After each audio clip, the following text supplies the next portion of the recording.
예수님은 12명의 제자들을 자기의 제자로 부르셔서 그들에게 더러운 귀신을 제어하는 권능을 주셨습니다. 그리고 하나님 나라를 전파하라고 그들을 각 마을에 보내셨습니다.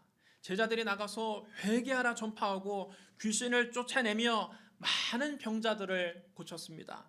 예수님께서 행하신 일을 제자들도 동일하게 했던 것입니다. 이 12명의 젊은이들은 예수님께 부르심을 받기 위해 부름받은, 예수님께 배우기 위해서 부르심을 받은 제자들일 뿐만 아니라 세상에 나가 복음을 전파하도록 보내심을 받은 사도들이었습니다. 오늘날 저와 여러분도 마찬가지입니다. 우리도 예수님께 배우기 위해 부르심을 받았을 뿐만 아니라 세상에 나가 복음을 전파하도록 보내심을 받았습니다. 여러분 따라해 주시기 바랍니다. 나는 부르심을 받았습니다. 여러분 또 한 번 따라해 주시기 바랍니다. 나는 보내심을 받았습니다. 사도들이 돌아와서 자기들이 행한 것과 가르친 것을 낱낱이 예수님께 보고했습니다. 예수님께서 그들의 보고를 들으시고 크게 기뻐하시며 말씀하셨습니다. 너희는 따로 한적한 곳에 가서 잠깐 쉬어라. 예수님께서 제자들을 데리시고 벳세다로 떠나셨습니다. 그곳은 빈들입니다. 예수님은 전도 사역을 하느라 심신이 지친 제자들을 데리고 한적한 곳에 가셔서 잠시 쉬려고 하셨습니다. 당시 예수님은 이미 슈퍼스타였습니다.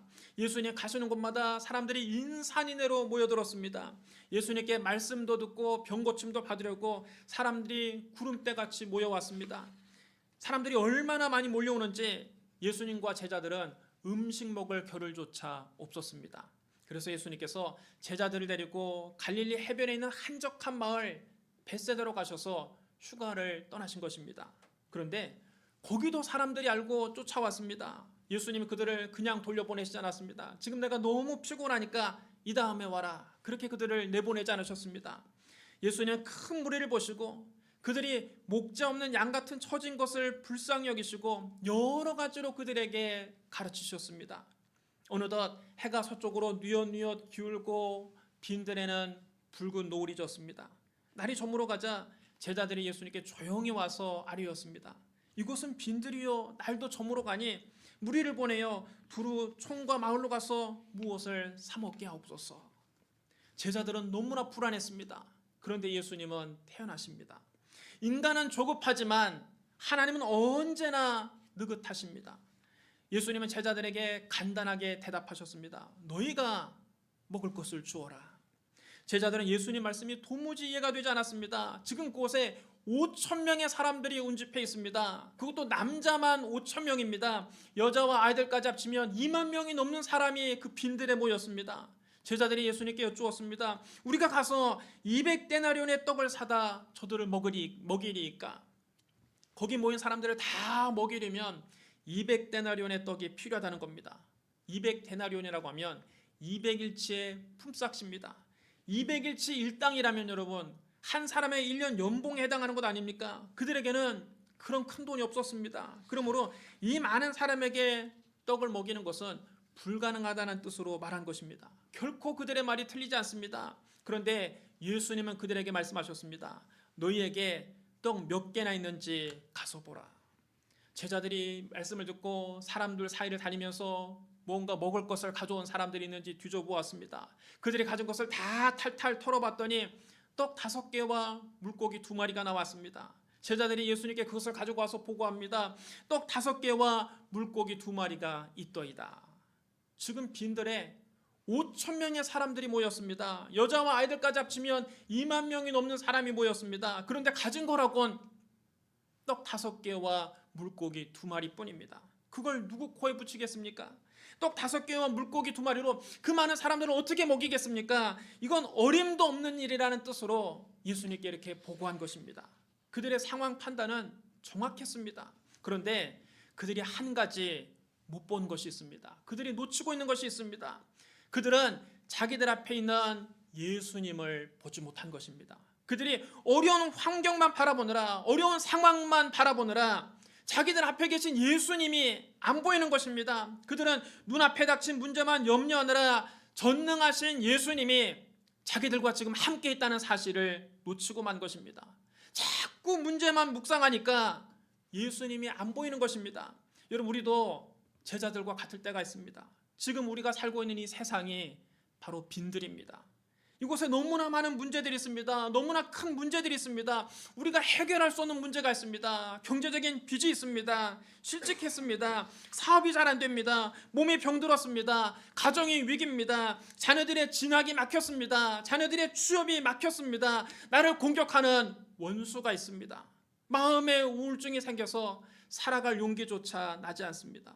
지금 우리가 이 황량한 빈들에 서 있는 것입니다. 게다가 날이 점점 어두워집니다. 지금 경기가 매우 안 좋습니다. 사람들은 말합니다. 지금이 코로나 때보다 더 어렵다고 합니다. 장사가 안 된다고 합니다. 빚은 계속 늘어납니다. 눈앞이 캄캄합니다. 이런 환경을 보고 많은 사람들이 절망합니다. 불안해서 잠이 안 옵니다. 여기서 우리가 한 가지 못 보고 있는 것이 있습니다. 세상에 뉴스가 쏟아놓는 부정적인 소식에 눈이 가려져서 우리가 못 보고 있는 것이 한 가지 있습니다. 바로 예수님이 우리와 함께 계시다는 사실입니다. 우리가 살고 있는 세상이 아무리 황량한 광야와 같다 할지라도 우리 주님이 이 황량한 빈들 한복판에서 우리와 함께 계십니다. 우리 예수님은 창조주 하나님이십니다. 무에서 유를 만드신 분입니다. 예수님께는 능치 못할 일이 없습니다. 우리 주님이 우리와 함께 계시는 한 우리에게 능치 못할 일이 없습니다. 예수님 말씀하셨습니다. 할 수 있거든이 무슨 말이냐? 믿는 자에게는 능히 하지 못할 일이 없느니라. 또 성경 말합니다. 내게 능력 주시는 자 안에서 내가 모든 것을 할 수 있느니라. 나는 부족해도, 나는 약해도 우리 주님이 도와주시면 우리는 할 수 있습니다. 예수님은 가난을 부여로 바꾸십니다. 저주를 축복으로 바꾸십니다. 질병을 치료로 바꾸십니다. 위기를 기회로 바꾸십니다. 절망을 소망으로 바꾸십니다. 어둠을 빛으로 바꾸십니다. 그럼 여러분, 이 황량한 빈들만 보지 마시고 빈들 한가운데 계신 예수님을 바라보십시오. 점점 어두워져가는 이 세상을 바라보고 절망하지 말고 빛이신 예수님을 바라보고 소망을 가지십시오. 문제를 보고 겁먹지 말고 문제보다 크신 예수님을 바라보고 담대하십시오. 오늘 예수님 품으로 나오십시오. 예수님이 우리 인생의 모든 문제의 해답이십니다. 예수님은 우리 영혼만 구원하시는 분이 아닙니다. 예수님은 빵의 문제도 해결해 주십니다. 예수님 우리의 질병도 고치십니다. 예수님은 어제나 오늘이나 영원토록 동일하십니다. 예수님 품에 나오면 주님 우리의 영혼이 잘됨같이 범사에 잘되고 강건하게 만들어 주십니다. 오늘 이 빈들 한복판에서 여러분과 함께 계신 예수님을 만나시기를 주님의 이름으로 축복합니다. 예수님은 떡 5개와 물고기 2마리를 기쁘게 받으시더니 제자들에게 명령하셨습니다. 모든 사람이 때를 지어 푸른 잔디 위에 앉게 하라. 제자들은 예수님께서 대체 왜 그러시는지 이해할 수가 없었습니다. 제자들은 영문도 모른 채 사람들을 100명씩 또는 50명씩 때를 지어 앉게 했습니다. 그랬더니 예수님이 더 이해할 수 없는 행동을 하십니다. 주님께서 그 떡 5개와 물고기 2마리를 손에 들고 하늘을 우러러 감사 기도를 하시는 것입니다. 마가복음 6장 41절에 이렇게 기록되어 있습니다. 예수께서 떡 5개와 물고기 2마리를 가지사 하늘을 우러러 축사하시고, 여러분 한번 따라해 주시기 바랍니다. 하늘을 우러러 축사하시고. 축사하시고라는 말씀을 영어 성경에는 He gave thanks 이렇게 번역했습니다. 축사하셨다는 말씀은 곧 감사하셨다는 뜻입니다. 여러분 지금 감사할 만한 상황입니까? 오히려 한숨밖에 안 나오는 상황이 아닙니까? 굶주린 사람은 5천 명이 넘는데 가진 거라고는 떡 5개와 물고기 2마리 뿐입니다. 그런데 예수님이 절망적인 상황에서도 감사하셨습니다. 떡 5개와 물고기 2마리라는 지극히 작은 것을 가지고도 하늘을 우러러 감사 기도를 드리셨습니다. 그리고는 제자들에게 떡과 물고기를 사람들에게 나눠주라 하셨습니다. 그러자 놀라운 일이 벌어졌습니다. 제자들이 가서 사람들에게 떡을 잘라주면 또 자라나고 잘라주면 또 자라났습니다. 물고기도 잘라주면 또 자라나고 잘라주면 또 자라났습니다. 여러분 기적은 우리가 감사할 때 일어나는 것입니다. 절망적인 상황에서 감사하면 하나님은 절망을 희망으로 바꾸어 주십니다. 예수님은 5천 명을 다 먹이신 다음에 감사하신 것이 아니라 5천 명을 먹이시기 전에 감사를 먼저 하셨습니다. 사람들은 말합니다. 하나님이 나에게 기적을 보여주시면 내가 하나님께 감사하겠습니다. 내가 지금 너무 어려운데 하나님께서 이 문제를 해결해 주시면 내가 하나님께 감사하겠습니다. 하나님이 내 병을 고쳐주시면 그 다음에 하나님께 감사하겠습니다. 아니요, 여러분, 순서가 잘못됐습니다. 기적이 일어나야 감사하는 것이 아니라 감사해야 기적이 일어납니다. 여러분 삶에 하나님의 기적이 일어나기를 원하십니까? 그러면 감사부터 하십시오. 여러분 옆 사람에게 이렇게 인사하시기 바랍니다. 우리 감사부터 합시다. 여러분 감사해야 우리의 삶에 기적이 일어납니다. 예수님께서 떡 5개와 물고기 2마리를 들고 하늘을 우러러 감사하시자 상상할 수도 없는 기적이 일어났습니다. 빈들에 있는 사람들을 다 먹이신 것입니다. 남자만 5,000명이니까 여자와 아이들까지 합치면 2만 명이 넘는 사람을 다 먹이신 것입니다. 그것도 조금씩 먹이신 것이 아니라 다 배불리 먹고 남은 조각이 12바구니에 가득 찼습니다. 마가복음 6장 42절로 44절에 이렇게 기록되어 있습니다. 다 배불리 먹고 남은 떡 조각과 물고기를 12바구니에 차게 거두었으며 떡을 먹은 남자는 5,000명이었더라. 여러분 따르시기 바랍니다. 다 배불리 먹고. 예수님은 우리의 영혼의 문제만 관심을 가지고 사는 것이 아니라 우리의 먹고 사는 문제에도 관심을 가지고 계십니다. 오병이어의 기적은 예수님께서 우리의 경제적인 문제, 먹고 사는 문제도 해결해 준다는 것을 분명히 보여줍니다. 예수님께서 사람들에게 떡과 물고기를 나눠주실 때 우리가 가진 것이 이거밖에 없으니 조금 콩 한 쪽이라도 나눠 먹자, 이런 심정으로 나눠주신 것이 아닙니다. 너희들 맛이나 보라고 눈곱만큼씩 떼어서 주신 것이 아닙니다. 예수님은 5,000명이나 되는 사람들을 다 배불리 먹이시고 오히려 12바구니를 남기셨습니다. 하나님께서 우리에게 복을 주시되 간신히 입에 풀칠이나 하도록 그렇게 주시는 분이 아닙니다. 예수님 우리의 궁핍함을 채워주시되 겨우 문제만 해결할 정도로 주시는 분이 아닙니다. 주님 우리에게 풍성하게 주시는 분입니다. 주님 우리에게 후히 주시는 분이십니다. 예수님이 친히 말씀하셨습니다.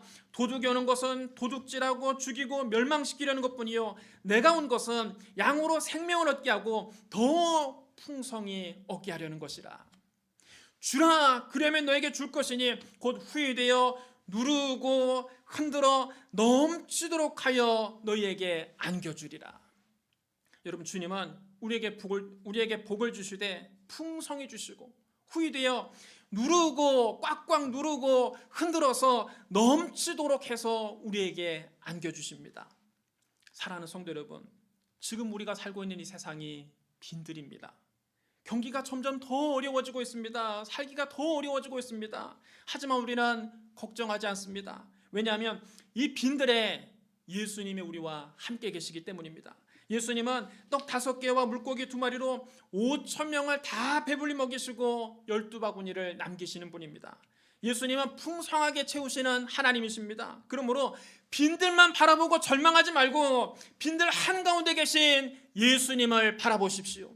현재 여러분이 가진 것이 떡 5개와 물고기 2마리처럼 보잘것없더라도 감사하십시오. 지극히 작은 것에 감사하십시오. 없는 것을 보고 불평하지 말고 있는 것을 헤아려 감사하십시오.